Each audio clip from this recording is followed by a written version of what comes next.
it down to Overly and TSM's bot lane. Thanks, guys. Ben, Mithy, congratulations on that win. What an intense game that was. How are you guys able to pull it off? I mean, I don't know how, but like I think we had good preparation for this specific team, and I think they're actually a really good team, Echo Fox, even though they're like, what, 4th place or something. But I think today we had teamwork going for us. I think Parf really had a good draft today and good like adaptation in between the games, so yeah. And speaking to that, at the end of game 1, you actually had the game-winning pentakill, followed by 2 rough losses. So what was going through your head? First thing is, I thought he was going to play Draven into Kai'Sa. And I gotta admit, I was kind of sweating in the early game when he was playing Draven. I was kind of getting shit on the lane and stuff, and they played really well in lane. But once we got to the mid game, I knew our team comp was much better in team fights. So I just knew that if we don't lose too fast, we will win this game in team fights, and we did. And Mithy, we saw you break out the Leona in game 5, the Ez-Leona combo that we haven't seen in a while. So what really triggered that? Yeah, I mean, Leona has been a champion that you play against Rakan. So once Rakan got a little bit nerfed and Leona got buffed, I thought that maybe we can just try it again. And honestly, I don't think it's very great in certain situations, but I felt really useless, but my team was able to like play the range game and actually kite them out really well, so it ended up being a good pick. I don't know if it would be so good always, but in this specific scenario, it was actually a good pick, yeah. And what did you think about Echo Fox's bot lane today as opponents? So I think that they came in really hot in the first game, playing Draven and stuff, and we expected it. They played well in the first game. The second game, I think they played Draven again, and they shadowed us in lane. But I think overall, yeah, at least I was able to play better than them both, so we won. Okay, I think today their bot lane was the best players in their team by far. I think they played well in lane especially, so I think Fox bot lane is actually very underrated. They're by far the best laners I play against, together with Team Liquid. So I think Fox bot lane played good today.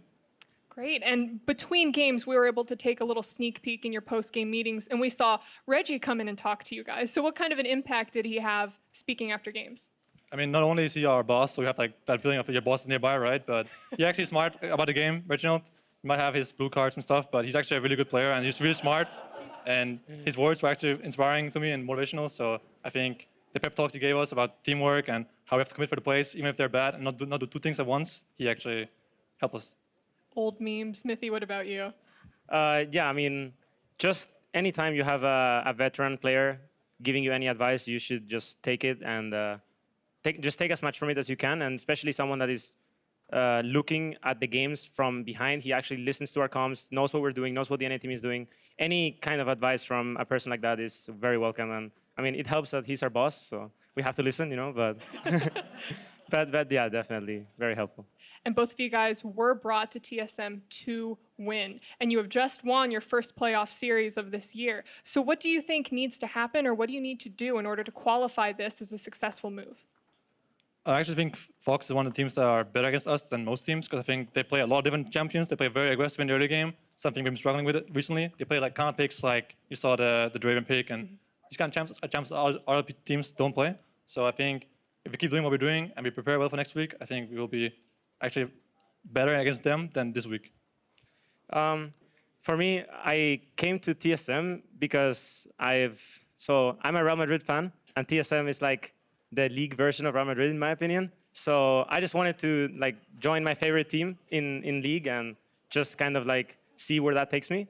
So even if we would have lost today, I would have not been regretful or anything like that for going to NA.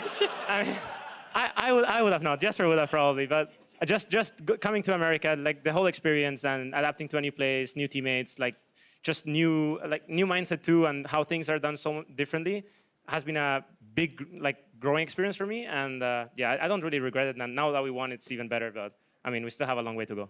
Well, guys, thank you so much and congratulations again. And for more on the game, let's hear from the State Farm Analyst desk. Thank you, Avali. She will be sitting down with Bjergsen later on to hear more about that win. But first off, a huge congratulations to TSM for the 3-2 victory here over Echo Fox. You guys did end up calling it. Meteos the only one to get the scoreline correct in games. But let's talk about how this team did it and what it means, again, for an organization like TSM who has never missed a world championship to keep their playoff run alive here in summer. and keep that upward trajectory of improvement. It definitely didn't come easy. Both teams taking carries in the top lane, which is, of course, where a lot of the action went, and the rest of Echo Fox's team comp being a very strong 5-man kind of engagey burst team fight kind of focus, whereas on the flip side for TSM, very slippery champions pretty much across the board. Yeah, I think that both teams had fairly decent drafts. I don't think you can fault either team too hard on the way that they draft based on how the series has gone. So I did like how both teams drafted, but Echo Fox execution wasn't very good this game. I was going to say, at least in a game 5, I like to hear that it wasn't decided by the draft, right? That we were happy with what both teams, you know, picked for themselves in terms of some tools. Mark, yeah, you've given me a I was going to say, it wasn't decided by the draft, but there were some very questionable choices in terms of pre-lobby summoners and runes. I don't know why Huni You don't like double cleanse? I don't like double cleanse, and I don't like electrocute. If you have phase rush here, even though you blew your cooldowns on the wave, you still get out of there by getting the proc off and running out. That was a big problem, and then This was a disgusting play. This is just this is a feels bad man for Dardoch when you're making plays like this in game 5 and the rest of your team is healthy. I feel so bad that Dardoch lost this series. I'm not super close with either of these teams, but just based on the way that he played out of his mind. One of the best jungle performances I've seen in a while, and his team was way too heavy. Ignoring this, but. This doesn't count. This was the one oopsie I think you can really fault him for, maybe. But even then, it was good on Bjergsen outplaying them. Right, and one oopsie out of 5 games, I'll take it when he's crushing the rest of the field. But again, for TSM, you know, with the map rotations, getting Leona out of the lane, relying on Sven to 1v2 the lane so that they could make plays elsewhere, they got control. I think that was really big, actually, the amount of times that Miffy was allowed to roam. This is the one game where they weren't really far behind in pressure. TSM actually got first turret. This was the straw that broke the camel's back. We don't know what the comms were like for Echo Fox here, because even if Huni should have probably broken the Sejuani passive before ulting, if the rest of Echo Fox just 4v4s Baron, they get it. And Grig's not going to be able to make that smite steal with 200 health, but they back off, the fights roll on. Nice cleanse. Get poked out. Nice ultimate on Xayah. Did Lost actually use his cleanse a single time this game? I never saw it. I didn't see it, and I also didn't see him ult a Leona ult, which is kind of the strange thing about like having all these defensive tools. It does help you get through the laning phase. Obviously, you know, she's very scary there, but if you're not going to be able to pressure when Leona's out of the lane, that's going to be a big problem. And they always could have gone for the split map play. I mean, they tried so hard to keep Huni in the game by sending all their Galio resources top with the Kindred. On the flip side, you can dive Leona and the Ezreal with this Xayah Rakan Galio Kindred combination, and they chose not to do that, and it kind of, you could feel the game slip away from them over time. I just received word Lost did use cleanse one time in this game, but one time over 35 minutes is not necessarily ideal. How could you, Medios? But Nexus. Yeah, I actually think, though, that like the interesting point that can come out of that is, again, the idea of playing not to lose. And when you look at the veteran status across all of the members of TSM and a couple of the young guys on Echo Fox, like Lost and Demonte, who find themselves in kind of uncharted territory, a game 5, you know, when you're trying to make a push for Worlds, having been one of the top teams in spring and carrying that through summer. That's a lot to carry, and so you end up in this situation now, you play not to lose, and it ends up biting you in the end. I think that they're definitely probably nervous going into this because Leona is a counterpick to Xayah Rakan. It's very good against Rakan because you can cancel his W where it doesn't even knock you up. But I think that the double cleanse was definitely just an overcompensation. They just went way too defensive.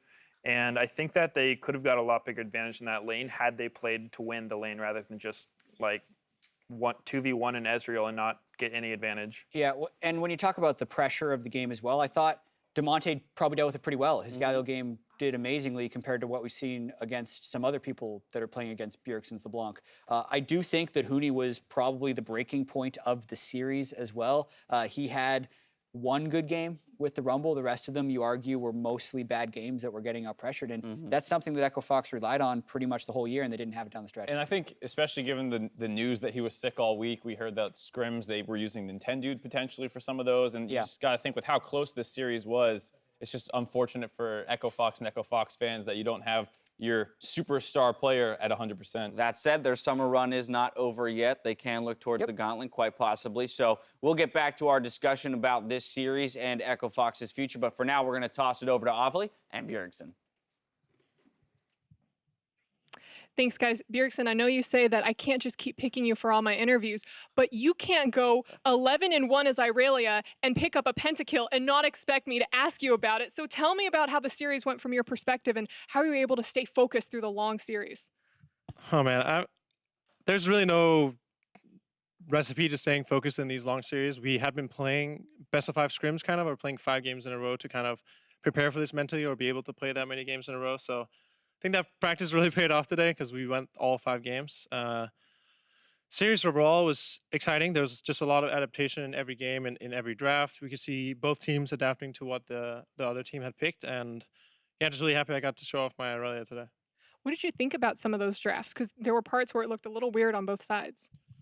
I think in a best of 5, the drafts are bound to start looking a little weird the later it goes because even though it might not be the most optimal meta, it's like this best of 5 meta where you're constantly adapting to what they're doing. And even though it might look weird in isolation, in the series, it feels right. And I felt like I'm pretty happy with how we adapted. And a lot of the things felt like, even if it might not be the best absolute draft, it made us more comfortable or it put us in a position where we just felt it was easier to play the game. And you had the crazy Irelia game. Grig had the crazy steal. What did you feel about, or how did you feel about the rest of your team's performance today? I think everyone just had a game where they stepped up. Kevin, obviously, in this last game had a super good game on Jace, and I know Parth was sweating a little bit picking Jace in the deciding game. That's always a risky one for TSM, but obviously Jesper having his pentakill, Mithy just playing a great game on Leona overall and helping me get that pick on Dardoch towards the end of the game. So I think we all had games where we didn't play as well, but then everyone also just had a game where they really stepped up and carried from that position. So I asked Sven and Mithy a little bit about this, but what's it like having both Parth and Reggie in the post games talking to you guys, giving you the pep talk beforehand? It's nice. It's really useful because they all kind of have different perspectives. Obviously, Parth, Song, and Lost are very focused on draft and how we need to be adapting in the game and how our strategy was. Andy's very focused on just these Andy things and these things that he sees in the game that other people might not necessarily see, especially in these high pressure situations. And Weldon is the same way. He sees how we act, how we communicate, how confident we are, what is leading us to be confused and not communicating properly. So I think it's great that we have so many people watching over us during the game. And I've seen a couple of your Weldon sessions in the makeup room. What kind of an effect has that had on you personally? I think just for me personally and for the team, it feels like we're much more comfortable and we're in a much more kind of calm and competitive mindset. I think he helps kind of get the nerves out of the way or take those nerves and transfer them into kind of excitement and mental energy and joy for getting to play on stage rather than getting on stage and thinking, oh, there's a crowd, there's so many people, I'm nervous. Just enjoying that there's a crowd and we get a chance to play in front of such a crowd every week and that we're lucky enough to get to play again. And speaking to kind of like playing to the crowd or having maybe on-stage jitters or dealing with some of the criticism of TSM's passiveness lately, how do you deal with all that weight on your shoulder? Well, it's not much more weight on my shoulder than I've had in the past, so it's not really anything new for me. I think for some of my teammates, especially John or Grig, it's obviously something new that he had to deal with, and I think having Weldon come in has helped him a lot, kind of game perspective, and for him to know that we care about him, we like playing with him, and we respect him as a player, and the most important thing is that he doesn't have any doubt coming from us. If he has no doubt coming from us, and he knows that we trust him, then he's able to make these kinds of plays like he did in this series. What do you think about his growth since when he first joined the team? I think he's really willing to speak up against us, which is something I want in a jungler. I want him to be able to say, no, I don't want to do this. I want to do this. This is what I need to do to get ahead or to be powerful or the player that I see. And I think that's kind of the player that we've been building him up to. And I wanted every jungler of mine to be able to do. And I don't want John to feel overly pressured from the community or for being on TSM or anything like that. I know that affects him a little bit, and I think it has to all the junglers on TSM, but I want him to just continue to grow into that role and be really confident and able to tell us what he wants to do. And pulling attention back to your play specifically, you have had some phenomenal games recently. Are we getting any closer to seeing the old solo carry everything Bjergsen again? Well, it seems like we're only really winning when I'm playing Assassins, so I think we'll just continue to do that, and I don't think they can ban them all out, so I will just keep picking these champions where I feel confident and I feel like I have the ability to affect the game on my own and make individual plays. Not that I'm playing well or even perfect on these champions every game, just I think my entire team also just feels much more confident when I'm playing these champions that can make the aggressive and potentially game-winning play like Irelia LeBlanc. And going into semifinals next week, Team Liquid has the choice between you and 100 Thieves FlyQuest tomorrow. Are you expecting them to choose you for a second round? No, I mean, I think we already have a feeling that we're going to play C9. I think Peter might say that we're boosted, but I don't think he has the balls to actually pick us. So I'm already preparing to play against Jensen for next week. Well, I wish you the best of luck in that game, Bjergsen. Thank you again and congratulations. Back to the analysts. Thank you very much, Avli. Not afraid of anybody, and with Now full I have trust, to see a TSM. right? Okay, yeah. Or I want If to have to the gauntlet has been laid. But full trust in each other, hallmark of a great team. Another hallmark of great teams is having great players. And of course, that man that we just spoke to is a great player. And within this series, played fantastically. TSM won through explosive play from every member on the map, but it felt as though one player really swung that tempo, which is why we're awarding Player of the Series to Bjergsen. I mean, the Aurelia pentakill obviously being huge, had another good Aurelia game in the first one, and then the LeBlanc calling his own number, getting an assassin, and being able to roam up to the top side. That's one of the things we said we wanted to see out of TSM when they're playing well, is him getting on the map, and that's exactly what he did in that game. I thought he definitely did really well on the Playmaking champions, Aurelia and LeBlanc, like you've all said. What is that kill percentage you gave for? You got all of them. Yeah, he got most of the kills. Oh That's my not kill God. participation. That's- That is actual kill percentage. Yes. That is pretty gross. 11 of 14. There was Yeah. one kill he missed. Again, the 3 wins coming on 2 Aurelia games and 1 LeBlanc games. Definitely some picks that can take things over. My question is related to kind of the idea of TL or C9 of their next opponents. You know, how will they deal with what are considered to be much stronger and more consistent opponents, at least as of late, with C9's back half and TL's back half, as compared to a more chaotic Echo Fox? So I feel like TL and C9 are both stronger opponents than Echo Fox. So I think TSM moves into the semifinals as underdogs, regardless of whether they're playing TL or C9. And I think they do have to take their play up a notch if they want to be able to win that. The level of passiveness we still saw out of them for most of these games, I just don't think is going to cut it against teams as coordinated as TL and C9. I could agree with that. I think that Bjergsen's expecting to play against C9, and C9's actually looked insanely good these last few weeks in LCS. So I think that's definitely going to be a hard match for TSM because in a lot of these games, I felt like TSM, when they would get advantages, which they weren't finding much in the early game, it was usually off of an Echo Fox misplay where they bit off more than they could chew. They went for something that they couldn't do, and then TSM was able to reap the rewards, you know, like diving between 2 turrets and killing themselves all over the place. So I think when you're up against a team that's maybe a bit more patient, plays a lot more controlled game, you can really struggle if you're not the one making the aggressive plays.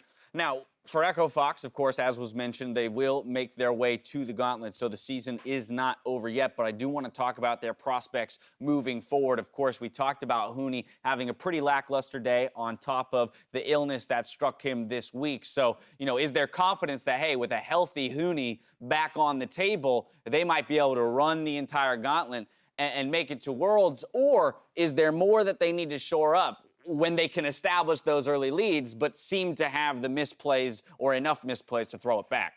I actually think they're in an okay spot. I think because, you know, you're looking at C9, you're looking at TL, but TL is most likely qualifying through either probably winning the split or most points, I think is a relatively safe assumption to start making.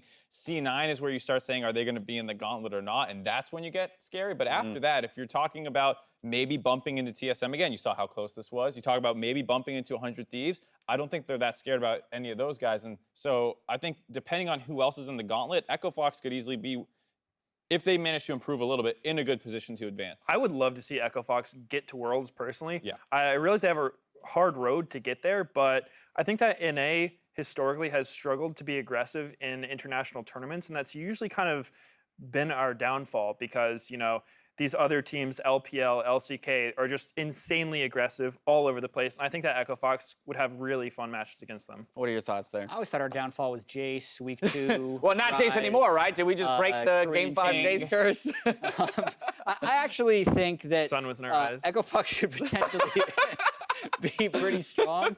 And there's a lot of teams that could still go to Worlds from North America. There's a danger that they actually think that, oh, if Huni just played better, then we would have won for sure, right? And that they're not trying to improve. They have 3 weeks now. It's a matter of staying motivated. I think it'll probably work to their benefit that they can stay motivated and positive about the results of this and have a pretty good chance in the regional qualifier. All righty, but either way, TSM comes out on top 3-2 in our first quarterfinal of the 2018 Summer postseason. If we pull up the bracket, though, presented by Jersey Mike Subs, we see that TSM's win does guarantee them a spot in the top 4. We return tomorrow for 100 Thieves versus FlyQuest. You see there, the broadcast, or rather the games start at noon. Countdown starts at 11:30, so don't miss it. Yes, it does. After tomorrow's series concludes, Team Liquid will choose their semifinal opponent, leaving the remaining team to face Cloud9. And of course, you already heard Bjergsen call it out. We ain't afraid to play anybody. Are you coming back for Countdown tomorrow, Meteos? I will be here tomorrow. Yay! That didn't answer the question. Wait. We'll have to figure it out. Just be here or on the show? I'm gonna be here. Oh, wait. You guys subbing for FlyQuest. Oh.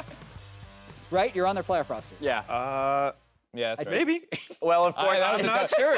Upon further examination, that was a there you dumb have it. question. I like how that all played out. Well, of course, while we have one more quarterfinal playing tomorrow, TSM is heading to Oakland. You can too. Make sure you stop by lolesports.com/tickets to see how, or rather, where you can pick up those tickets and join us in Oakland. Gentlemen, we got one more quarterfinal series tomorrow. This is the 3-6 matchup. So by numbers, more lopsided, but let's recall that 3 through 6 were decided by a tiebreaker day where all of these teams actually ended the regular split entirely even.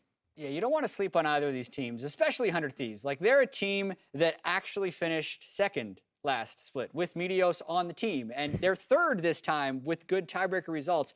They have a lot of veteran skill, and they're really good in the mid and late games. Their tiebreaker game itself, and they have a lot of pretty championship nuts. points. They could very easily go to Worlds. I could definitely see tomorrow's series being close like the one today. And I think that the teams, while it's not as defined as, like, you know, attack versus defend of Echo Fox versus TSM, I do think that FlyQuest has historically had a pretty aggressive style, whereas 100 Thieves play the more controlled game. They like pulling apart their opponents, like playing the macro game, playing the map. So I think it'll be a really interesting series. Makes for a very interesting clash. Again, we've got that one tomorrow, 11:30 countdown, 12 p.m. PST start. Now for myself, the cast of the entire live broadcast crew, thank you for watching, and we'll see you tomorrow for more of the NA LCS. Good night.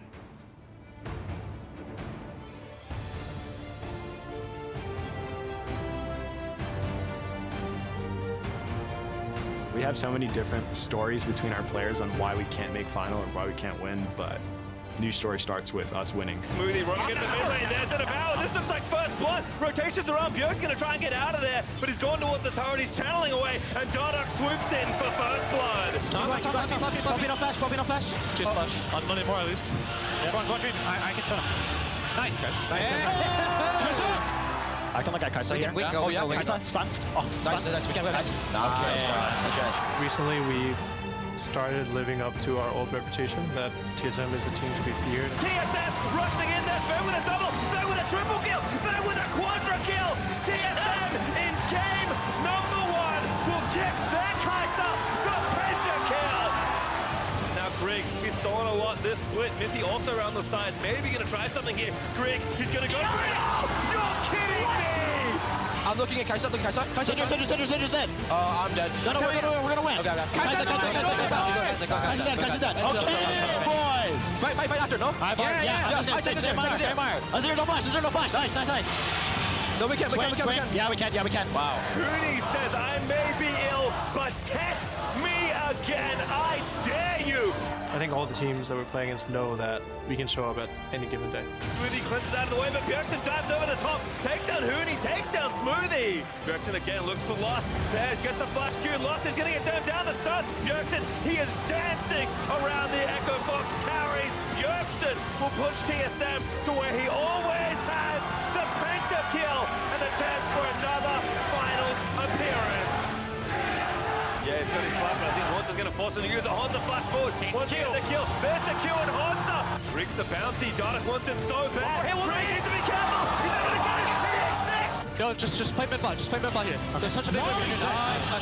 Fed still living for so long. That's 2 kills. Honza. He might make it another penta. They will do what they cannot do before. They will be pushed to the brink, but this time they will triumph.